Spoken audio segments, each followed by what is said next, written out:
Bonsoir à tous, bienvenue sur le plateau Equinox Soir, votre décryptage quotidien de l'actualité de lundi à vendredi, 19h, 21h, 18h, 20h, GMT. Le conflit ouvert opposant Patricia Tomaino Ndamjoya et Donatien Boyomon est allé jusqu'au dernier round, à savoir la cérémonie d'installation du successeur du préfet sortant à la tête du département du Noun. À l'origine de cet épilogue, l'absence du nom du maire de la ville de Foumban sur la liste des personnalités qui devraient s'exprimer pour cette occasion-là. Patricia Tomaino Ndamjoya fera interrompre la cérémonie avant de délivrer ce message. Je la cite. Nous sommes ici ce jour par expérience pour ouvrir les yeux de tous, de se garder de tomber dans le piège qui consiste, une fois arrivé dans le Noun, au lieu de servir la République, de devenir des vassaux. Fin de citation. Cet épisode, comme les précédents, ayant opposé les deux autorités, intervient au moment où les tensions entre le sultan roi des Bamoun, avec le sultan le roi des Bamoun, à propos de la reconstruction des portes d'entrée de la ville de Foumban, sont à leur paroxysme. Madame, Monsieur, tout à l'heure, à 20h, c'est la grande édition d'information. Tout de suite après, le débrief du journal. Et tout de suite, le fait du jour.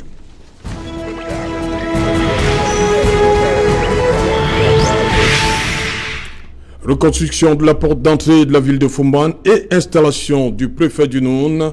Foumban au cœur de l'actualité. Pour en parler, nous avons invité en plateau ce soir Maître Fabien Kenyé. Bonsoir Maître, bienvenue. Bonsoir.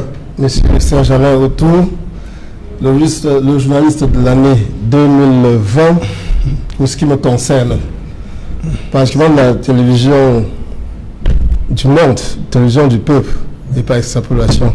Cela dit, je voudrais dire un bonsoir particulier à Madame le maire de Foumban, qui nous montre en ses débuts d'année ce que c'est qu'une république. Et je voudrais continuer en disant que beaucoup de populations de diverses origines, de différentes régions devraient s'inspirer de la population du Foumban qui nous montre le chemin à suivre, qui nous montre la distanciation entre les autorités administratives et les autorités traditionnelles qui ne devraient jamais faire corps avec l'administration au détriment de leur population. Je voudrais terminer en disant bonsoir à mes chers copanélistes, tout en leur souhaitant une très bonne et heureuse année 2021, parce que c'est la première fois en cette année que je me trouve sur ce plateau. Je vous remercie. Merci. Vous n'avez pas salué Mamadou Mota? Par là, vous êtes en train de retourner le couteau dans la plaie. Bonne année, si je voudrais m'en tenir à ça, je crois que j'ai eu à le dire. Je ne sais pas. Mamadou Mota, qu'on a suffisamment fracassé, est en quelque sorte le symbole de ce qui ne devrait pas exister. Parce que c'est à travers ce genre d'actes que nous avons vécu, dont vos collaborateurs en ont fait large écho, que nous en sommes arrivés à la crise au Nosso. La crise dont on ne tire aucune conséquence, puisque par la suite, nous avons le professeur Alain Fouguet-Tédon qui l'a rejoint dans le cachot de la dictature, Bibou Nissak, Salomon Béaz qui aurait pu se retrouver là où je suis, ainsi que nos multiples amis politiques qui, pour avoir seulement manifesté à main nue, se retrouvent là. Et je saisis cette opportunité pour vous dire grandement merci d'avoir rappelé ça à ma mémoire. Déjà est-il que je vous ai dit que c'est un couteau que vous revenez dans la plaie parce que j'enrage. Ce pays n'a pas besoin de ça en ce début d'année, voyez-vous. Il me semble que le ministre de la Communication, dans l'une de ses sorties, comme ils en ont, avait dit après avoir séquestré son excellent le brillantisme, professeur Maurice Kamto, qui est le président élu du Cameroun en droit, par opposition au président de fait qui nouvelle, qu'après la mascarade électorale, je crois les élections régionales, ils allaient devoir libérer toutes ces personnes. Mais comme ce sont des gens qui ne respectent aucune parole, c'est tout malheureusement que nous en sommes là, encore à ternir l'image de de notre pays à l'extérieur par ce genre d'actes qui sont constitutifs ou qui sacralisent la fin des états de droit. Ok. Xavier Bellemé, non. J'y suis parvenu cette fois-ci, non? Oui, exact, merci. Bonsoir, bienvenue. Bonsoir, mon cher Alain. Et Serge Alain, autant pour moi, excusez-moi. Et je voudrais d'abord ici vous adresser de meilleurs vœux, vous particulièrement, parce qu'à travers cette émission, vous animez depuis un certain temps et beaucoup de co-citoyens essaient d'être édifiés chaque soir. Je voudrais, avec votre permission, adresser de meilleurs vœux de bonne année, particulièrement à certains de vos téléspectateurs qui sont à Ibolova. Je pense ici à la famille Didier Annan et à ses filles Pangaz qui sont vos fidèles téléspectateurs à Ibolova en ce moment et tous les citoyens de cette ville. Chaque soir, ils sont scotchés avec notre soir. Je voudrais ici leur dire bonsoir, particulièrement les adresser les meilleurs vœux. Et aussi mes citoyens, mes co-citoyens, autant pour moi, des deux régions du nord-ouest et sud-ouest, qui sont en proie, et particulièrement d'abord les militants du SDF de ces régions qui souffrent le martyre depuis 4 ans, encore des extrémismes de tous bords, qui, parce qu'ils expriment leur opinion qui est contraire à leur entreprise macabre, que ce soit ceux de droite ou de gauche, parce qu'il y a les uns qui veulent la sécession et d'autres qui sont contre la forme de l'État, et eux qui sont porteurs d'un projet fédéralitaire, la forme de l'État fédéral. Malheureusement, ils sont pris entre les deux extrémistes de Tobok, dont je profite ici pour condamner fermement, et que je les encourage et je les remercie beaucoup pour leur témérité, pour leur détermination. Et j'adresse mes meilleurs vœux pour finir à mes copanélistes qui sont sur ce plateau, et bonsoir à tous. Voilà. Bonsoir Martin Zan. Bonsoir à tous. Bonsoir Serge Alain Otto. Et je profite de cette occasion pour dire un bonsoir particulier à une jeune dame du Noun, d'une beauté angélique, dame Ngoutane Mariatou, qui est une digne fille du Noun.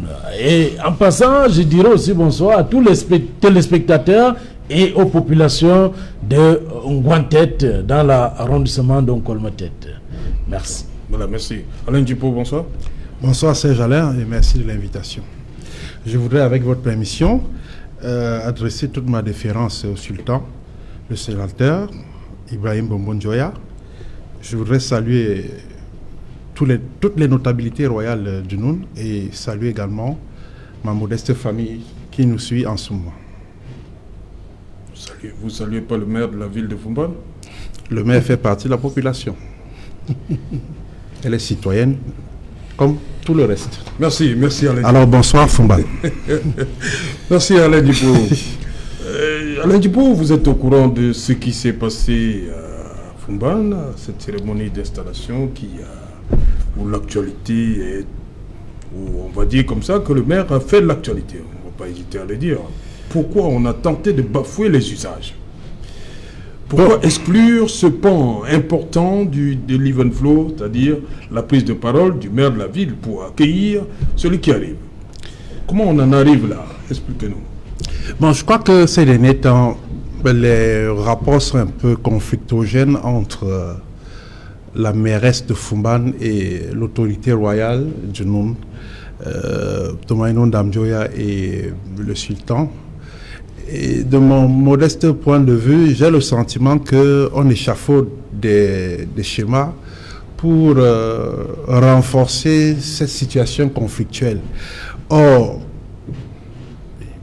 ce qui est arrivé hier aurait pu tout simplement ne pas se passer. On aurait pu se passer de cet épisode-là qui vient encore allumer la flamme de la zizanie, la flamme de la rancœur, la flamme de la haine et des querelles byzantines inutiles. Au cours d'une cérémonie protocolaire, on sait très bien que, selon l'ordonnancement, le maire doit prendre la parole. Cela va de soi. Et que le protocole du service de M. le gouverneur de la région est volontairement extrait, la prise de parole du maire, c'est pas tout à fait normal. En République, cela ne peut pas se concevoir et se défendre. Ça a été une faute et je crois que de ce point de vue, Ça a exacerbé les tensions dans le Noun. Puisque la suite, comme vous le savez, les populations ont crié au scandale et ont rejoint la mairesse pour exiger sa prise de parole.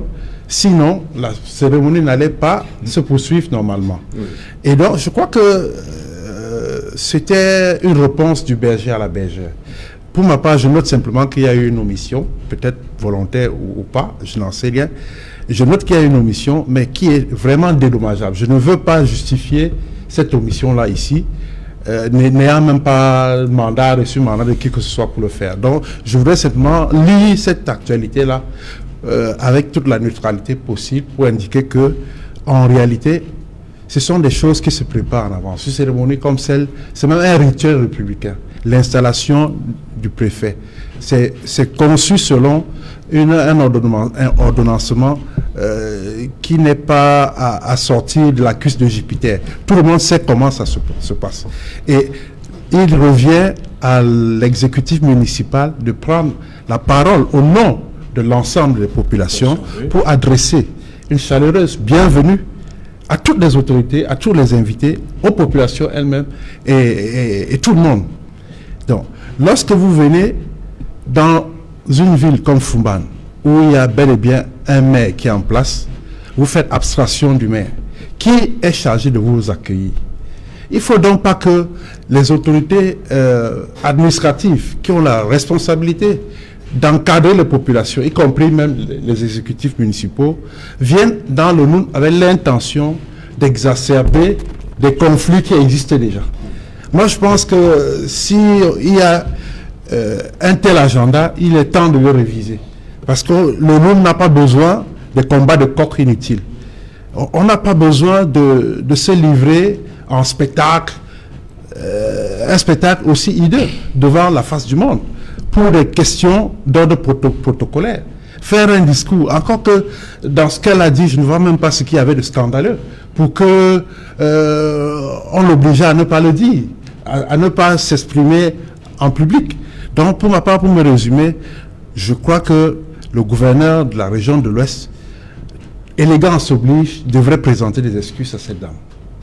Je crois que si on est des républicains, si on est des hommes de valeur, si on a encore une once de dignité, il faut reconnaître que quelque part, on a fauté et rétablir rapidement les pendules à l'heure. Mais à la mairie de la ville, ou bien à la dame.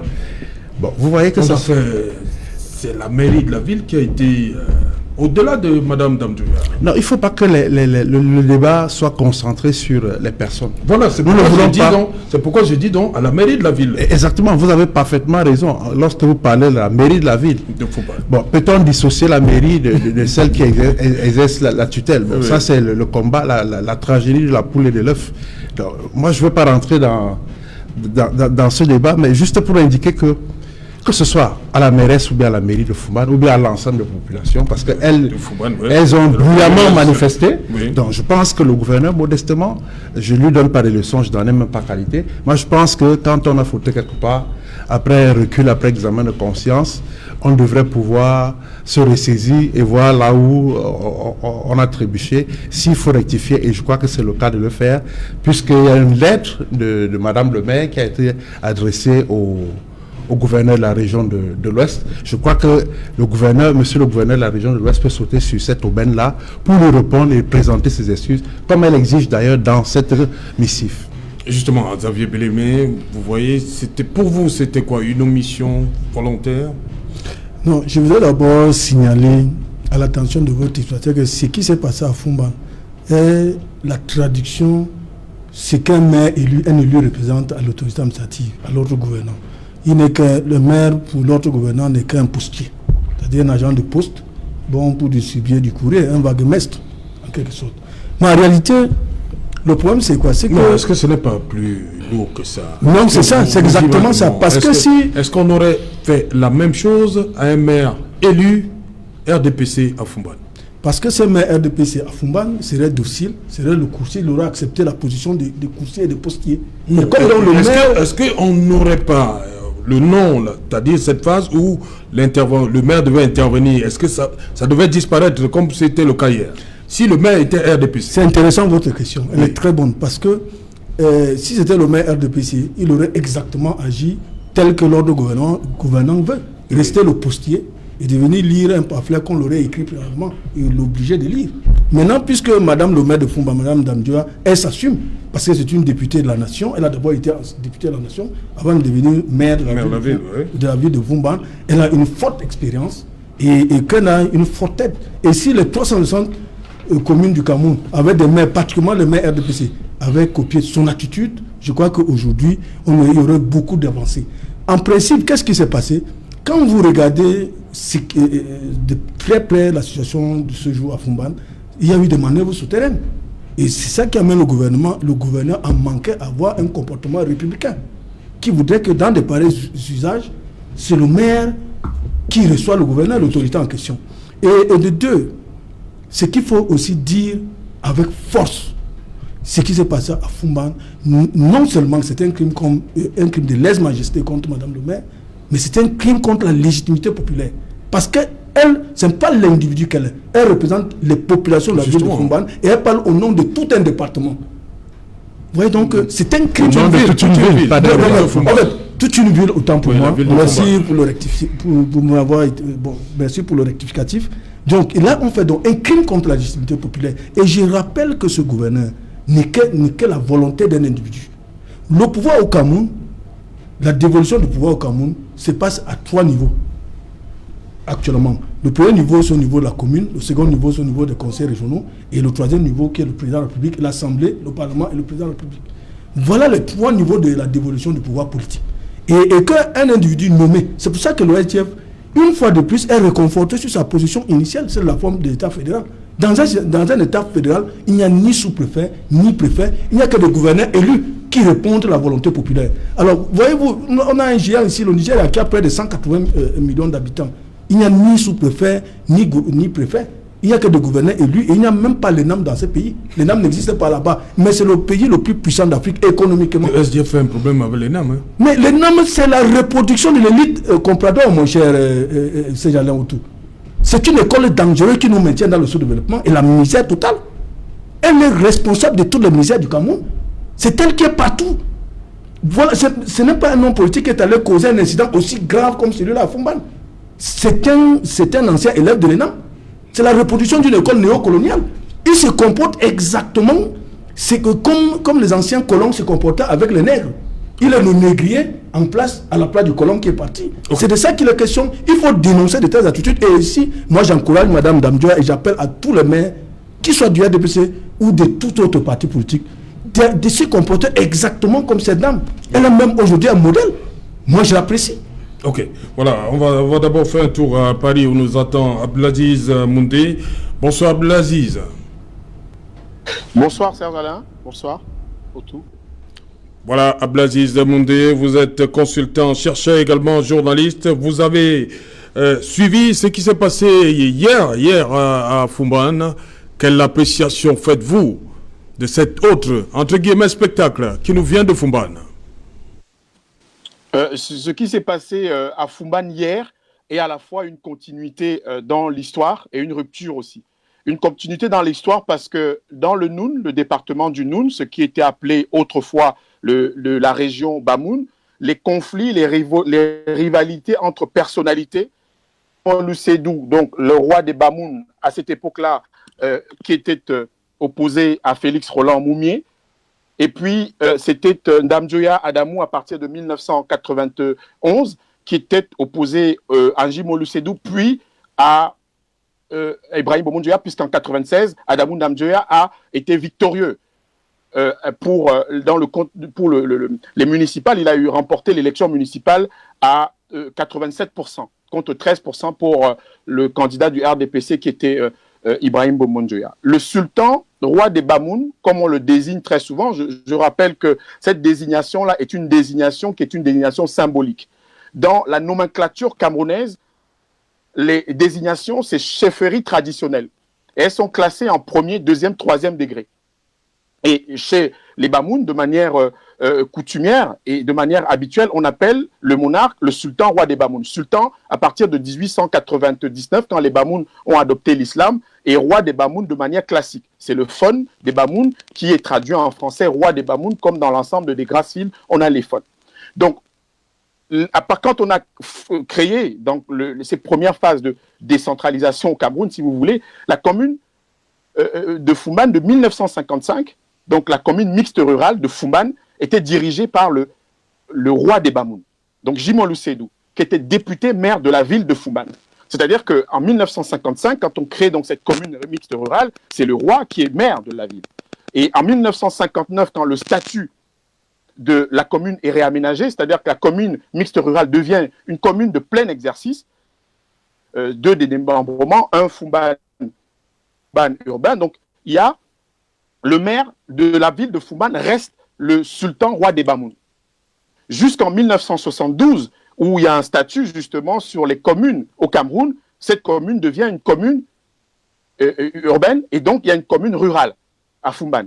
Et en dans les années 2000-2004, donc la commune devient une commune urbaine et la commune de rurale devient la commune de Jimam. Mais on a toujours effectivement une continuité jusqu'en 1992 parce que quand le roi Jimolou Sédou décède en 1992, eh bien, il y a des élections qui sont organisées en 1996, des municipales, où Ndamjoya, qui a créé son parti en 1991, l'Union démocratique du Cameroun, remporte effectivement les municipales. Mais qu'est-ce qui se passe, Serge Alain Otto, dans le Noun?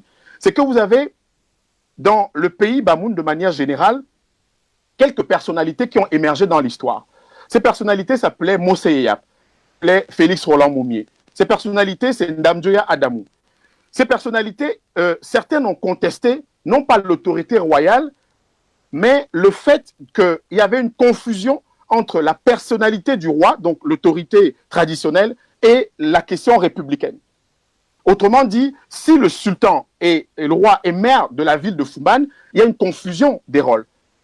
C'est-à-dire que, par exemple, il y avait des situations où les questions, entre guillemets, de prise en charge, par exemple, d'un certain nombre de frais afférents au fonctionnement du palais étaient par le fait de la mairie, par exemple, qui était courante. Or, à partir du moment où il y a une commune de plein exercice qui est mise en place, une commune urbaine qui est mise en place, ce sont des règles de fonctionnement républicains. Donc, autrement dit, le monarque, donc le chef traditionnel, doit se plier à un certain nombre d'exigences. Or, il se trouve que cette dynastie fondée en 1394 par Charéen, qui est l'une des plus fortes, l'une des plus symboliques au Cameroun, et qui a un pouvoir à l'échelle du département du Noun. C'est-à-dire que le pouvoir du sultan est très important dans le département. Alors, on théorisait cela, qu'il ne fallait pas qu'une autorité Bamoun, entre guillemets, piétina le sultan. Il ne fallait pas qu'une autorité Bamoun soit celle qui soit au-dessus du sultan. Donc c'est pour cette raison que le sultan donc, devait être maire de la commune urbaine de Foumban ou la commune rurale de Foumban, la commune mixte rurale ou la commune de plein exercice. Or, Félix Roland Moumié, qui s'était présenté aux élections contre Jimolou Sédou, ou d'autres qui se sont présentés, effectivement, disaient dans le Noun qu'il fallait que l'ordre républicain soit représenté par un citoyen élu qui pourrait prendre en charge les affaires de la cité et que le monarque se consacrerait aux affaires traditionnelles. Lesquelles affaires traditionnelles avaient été organisées dans le cadre d'un décret, celui de 1977 que beaucoup connaissent. Mais ce décret était le prolongement, cher Alain Otto, de ce que les Allemands, à partir de von Soden, qui était le premier gouverneur allemand au Cameroun, jusqu'à Karl Ebermeier, ont instauré. C'est-à-dire que quand les Allemands sont arrivés au Cameroun, ils ont instauré un nouvel ordre dirigeant. C'est-à-dire que les monarques traditionnels, les chefs traditionnels, les rois qui étaient sur la côte, c'est-à-dire que ceux qui avaient signé le traité Germano-Douala, c'est-à-dire Dime Kwale, Ndoumbel Outre et Dika Pondo, étaient devenus des auxiliaires de l'administration classée coloniale allemande. Ils devenaient des Oberhauptlu, c'est-à-dire des chefs supérieurs, des Unterhauptlu, des chefs de niveau inférieur, et des Hauptlu, des simples chefs. Les Français ont consacré cela en faisant des chefs supérieurs et des chefs à degré. Le décret de 77, effectivement, a fait du chef traditionnel le chef de premier, deuxième, troisième degré. Alors, il se trouve que dans le Noun, par exemple, vous avez des chefs supérieurs qui sont devenus des chefs de premier degré. Donc, qui étaient au même niveau que le roi, qui avait une domination, donc un magistère et un pouvoir sur l'ensemble du département du Noun. Donc, ces contestations-là, ce problème que vous avez vu hier, prend ses sources donc, dans cette période-là, prend aussi ses sources dans le fait, Serge Alain Autou, que nous n'avons pas suffisamment pensé les liens et les relations entre l'État et au Cameroun. La loi de 96, la constitution de 96 a commencé à instiller un peu cela, avec le Sénat qui intégrait les chefs traditionnels. Dans la loi de 96 également, il y a les régions. Les régions intègrent également les chefs traditionnels. Mais ces chefs de traditionnels sont sous l'ordre républicain. Autrement dit, les chefs traditionnels ne sont pas là pour exercer un pouvoir traditionnel, mais pour donner leur avis dans le cadre du fonctionnement de la République. Et il se trouve qu'à Fumban, pour terminer sur cette séquence, Ndamjoya et Tomaino Ndamjoya, qui est sa femme, donc qui a hérité un tout petit peu de cette façon de voir-là, disent que sur le plan de la gestion de la cité, du domaine public et de l'espace public, ce que règle l'ordonnance de 1974 au Cameroun, eh bien, c'est l'administration, donc l'État et les collectivités territoriales.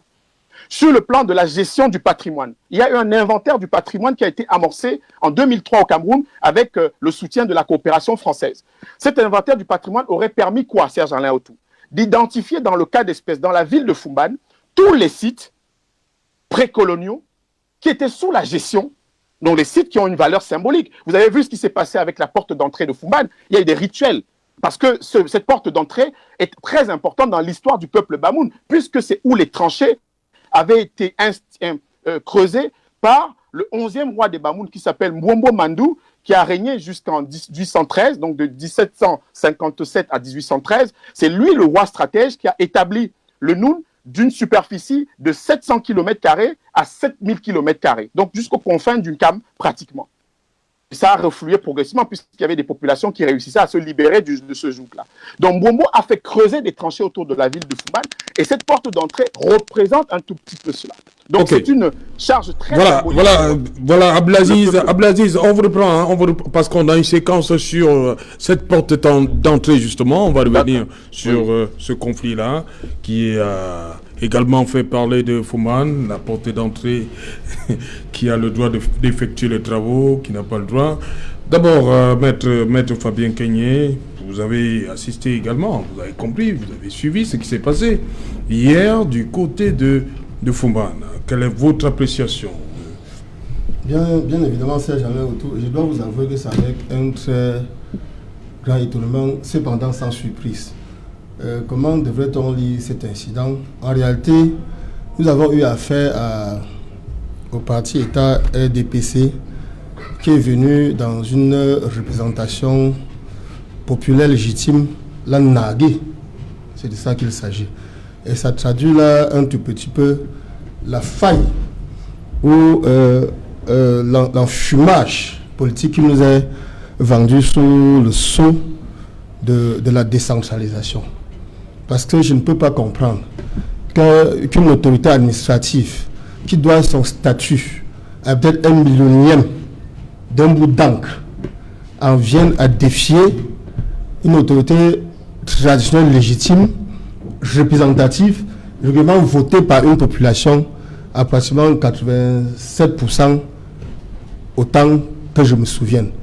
Nos panélistes ont suffisamment épilogué là dessus que dans le protocole, on n'ait pas inséré le discours de Madame le maire.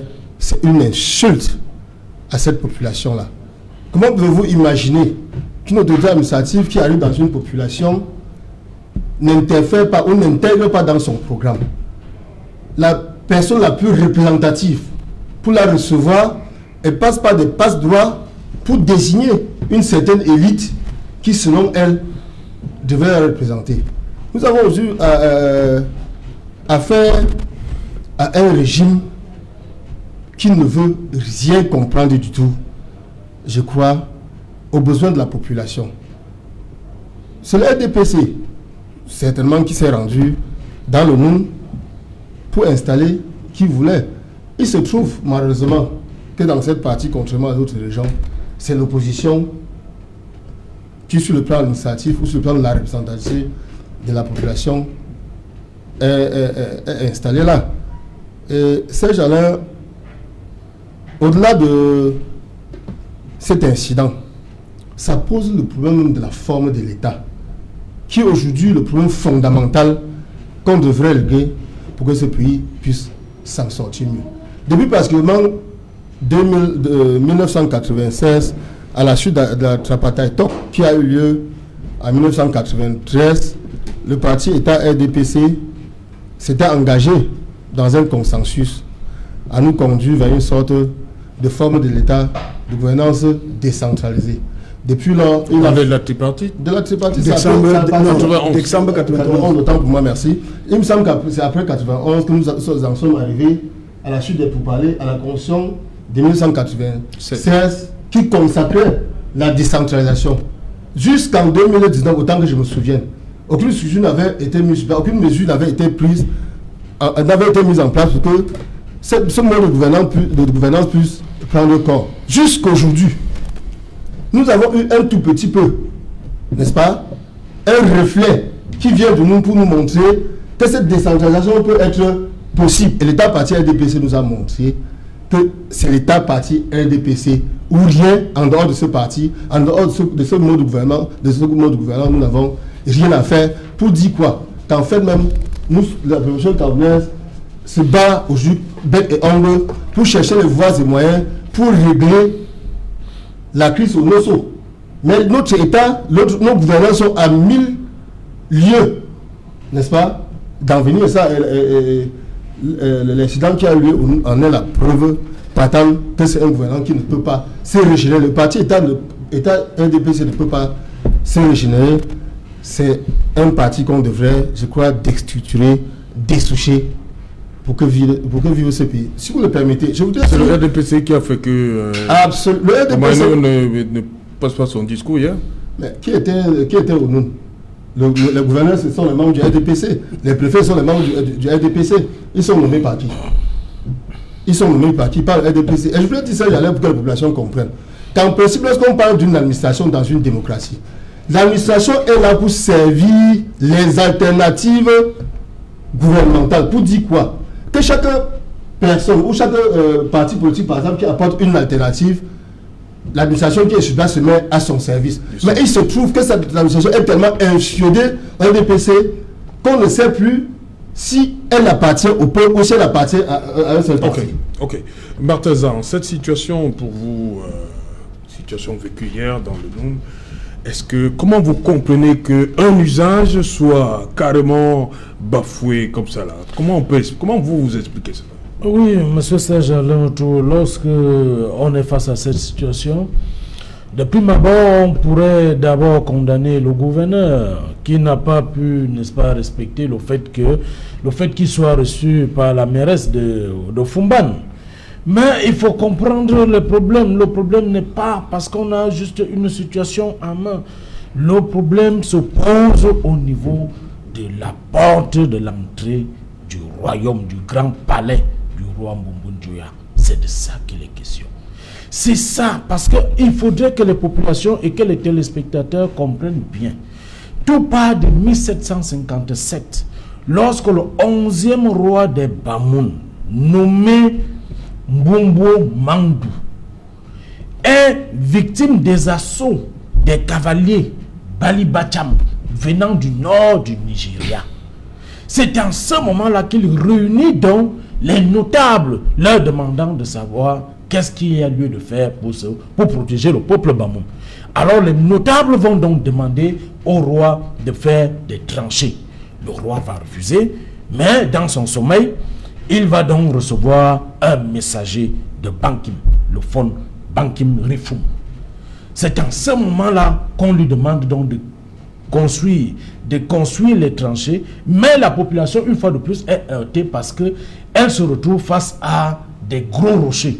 Elle ne peut donc pas vaincre les rochers et cet endroit est abandonné. On crée donc en cet endroit précis la porte appelée Nchout Sam. Nchout Sam qui veut dire un lieu de vérité. Un lieu où tous ceux qui sont, n'est-ce pas, porteurs des pouvoirs maléfiques, la voie d'accès de la vie, viennent donc faire allégeance à cet endroit, ils font allégeance au chef pour abandonner tout ce qu'ils ont de mauvais de manière mystique. Et c'est en ce moment que cette porte constitue donc, elle est constituée donc à ce qu'on appelle la porte d'entrée du palais et non la porte d'entrée de la ville de Fumban. Parce que si on doit voir quelle est la porte de l'entrée de la ville de Fumban, on irait voir à partir de Koutaba. Or, nous sommes là au niveau de la porte d'entrée du palais royal du roi Mbombo Njoya. Cette porte est située, il faudrait que les téléspectateurs comprennent, elle est située à 2 minutes, seulement 2 minutes du palais. Et toutes les populations environnantes autour de cette porte sont, n'est-ce pas, les neveux, les nièces, de toute la grande famille du roi Mbombo Njoya. Donc, voilà donc historiquement ce qui a été relevé. Il se pose donc la question de savoir, c'était en 1991, lorsque l'UDC est créé. L'UDC affronte donc le RDPC. C'est la naissance de l'insouciance et le fait d'être, n'est-ce pas, insoumis à l'autorité traditionnelle. C'est là où ça puise, on puise dans le départ, on puise dans les faits qu'on a vus hier. Les faits qui se sont constitués hier sont les faits du fait que Dame Njoya Taïmanou veut vaincre, elle veut amener la population du Noun, amener les Bamoun à se révolter contre le roi. S'il y a problème de porte, c'est le roi. C'est comment on dit ça? C'est l'architecture royale qui a institué cette porte. Il faudrait donc que Dame Njoya, comment elle s'occupe de la ville, qu'elle nous dise quelle est. Est-ce que c'est la seule porte ou c'est le seul monument qu'elle veut réfectionner? Pourquoi seulement celui-là? Pourquoi celui-là? Pourquoi? Parce qu'on la voit, n'est-ce pas, en rébellion contre l'autorité, contre le monarque qui est ici le sultan Mbombo Njoya. Donc voilà donc le problème qui est ainsi posé. Et par rapport à la cérémonie et par rapport comment comprendre qu'un usage dans les cérémonies qu'on balaye ça comme ça du revers de la main. Effectivement, on a voulu la mettre en minorité, mais c'était pas Pourquoi? Elle est, n'est-ce pas, confrontée à certains, on lui reproche, et il y a certaines griefs qu'on porte, n'est-ce pas, sur sa personne. Le fait qu'elle soit, n'est-ce pas, insoumise, c'est le fait qu'elle pense, puisque en réalité, elle devrait comprendre une chose. Si on est maire, on a pour tutelle le préfet. Il faudrait, la loi de 2004 est formelle là-dessus et la loi de 2019 est formelle. Vous devez le comprendre. C'est pas parce qu'on est maire que les gens pensent que, étant maire, on est suprême, on est supérieur à tout. Non. C'est recadré. La loi a recalibré cela. La tutelle du maire, c'est le préfet. Dans le cas d'espèce, elle se doit de se soumettre à l'autorité concentrée, puis à l'autorité déconcentrée. La décentralisation, ce n'est pas un no man's land où on doit bafouer même les autorités traditionnelles, les autorités qui portent tout un peuple.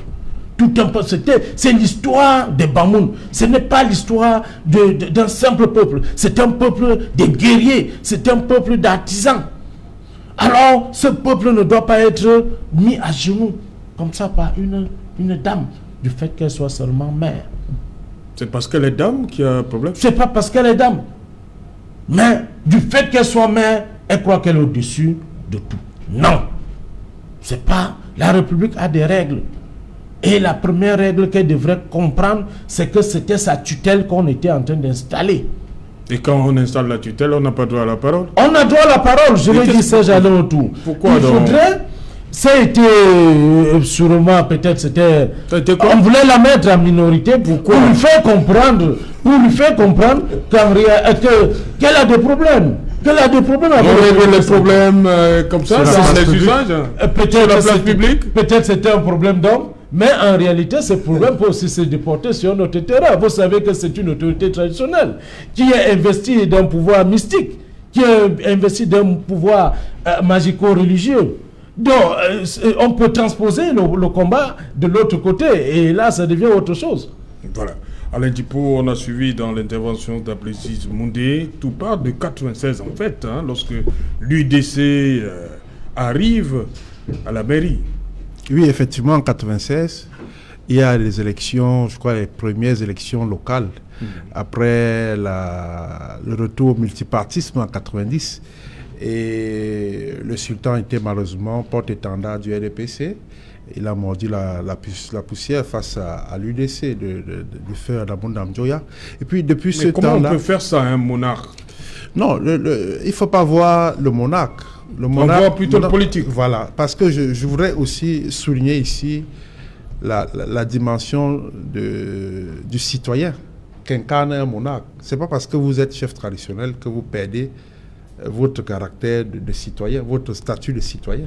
C'est un monsieur libre, qui est égal comme tous les autres en droit et en devoir. Il peut donc valablement solliciter les suffrages des populations en tant que citoyen, pas en tant que monarque. On ne va pas aux élections en tant que porte-étendard de la transition ou bien gardien du temple. On va aux élections comme citoyen, donc comme républicain. Donc, de ce point de vue, il avait cru bon de porter l'étendard du RDPC en 96. Malheureusement, les populations ont voté contre. Et depuis ce temps-là, effectivement, ça dégringole dans la relation entre le sultan et son oncle. L'oncle qui aujourd'hui a trépassé. Je veux parler de Dame Djoya. C'est depuis cette période-là qu'on échafaude dans des situations pour entretenir, volontairement ou pas, un climat de tension, une guéguerre permanente entre les deux personnalités. Pourtant, Fumban n'est pas une monarchie. Fumban fait partie d'une république en construction. Et on l'a dit sur ce plateau, la république a des valeurs.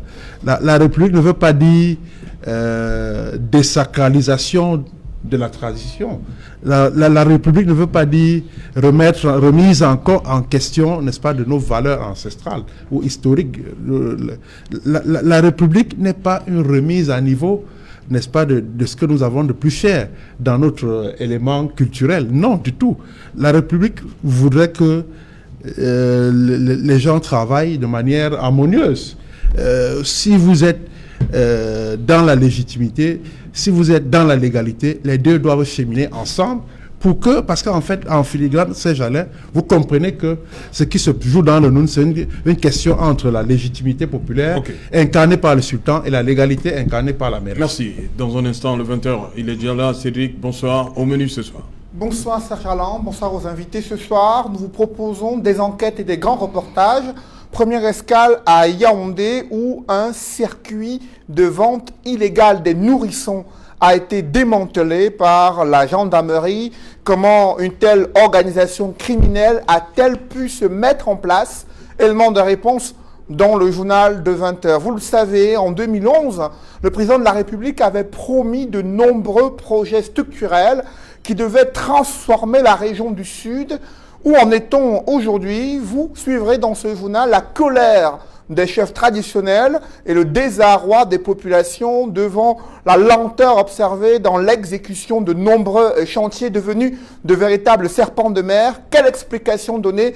Le ministre Luc-Paul Motazé est sur le grill dans le journal de 20h. Grand reportage sur la route PK14, PK20 dans la ville de Douala. Vous le savez, là s'est installé une partie de l'université de Douala, mais le développement et la construction des infrastructures routières n'ont pas suivi, au grand désarroi des populations, là où des couches de poussière ont transformé leur quotidien et sont à l'origine de nombreuses maladies. Nous en parlerons dans le journal de 20h. Nous irons à Bangui, qui a pu repousser des assaillants qui étaient aux portes de Bangui. Les forces de sécurité et de défense ont même présenté à la télévision nationale ceux qui étaient des assaillants durant les événements survenus très tôt ce matin. Nous ferons le point dans la page internationale du 20h.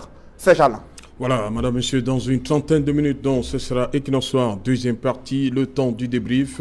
Mais avant cela, ce sera le 20h de Cédric Noufélé. Et tout de suite, la publicité.